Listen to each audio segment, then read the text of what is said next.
खूप धन्यवाद सगळ्यांना.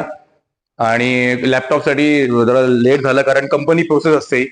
तर कंपनी आपली नाही आहे तर आपण काय बोलू शकत नाही, पण त्यांच्या प्रोसेस प्रमाणे माझ्या मित्र आपला ट्रस्टी आहे मुकुल टिळक त्याच्या कंपनी दिले सिनियर्स हेल्थ केअर. एकदा सिनियर्स हेल्थ केअर साठी थोडा टाळ्या वाजवा प्लीज.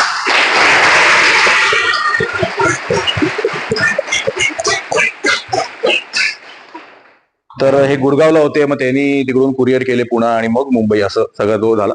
बट आले, कधी ना होईना आले. तो thank you Mukul, thank you seniors health care. Mauli foundation थोडक्यात माहिती देतो. कंटाळ नाही येणार तुम्हाला, ही गोष्ट खूप छान आहे. तुम्ही जरा मोठे आहात, 8वी ते 12वी, काही 12वीचे गेलेत माहिती आहे मला. बट या कथेमध्ये बोध खूप आहे. बोध कसं आहे, ही माझी बायको आणि माझे 4 मित्र, 4 डिसेंबर 2021 ची गोष्ट आहे. नोव्हेंबर 2021ला आम्ही जात होतो कसाऱ्याला. या कथेचा बोध कसा घ्यायचा आहे की आयुष्यात आपण आपल्या परिवारासाठी खूप करतो, आपल्या आई वडिलांसाठी, बायको असेल, नवरा असेल, मुलं आहेत, बस करतो आहे की नाही, ती आपली ड्युटी आहे. बट खरी मानवता अशी आहे जो आपल्या परिवाराच्या बाहेर जाऊन लोकांसाठी करतो.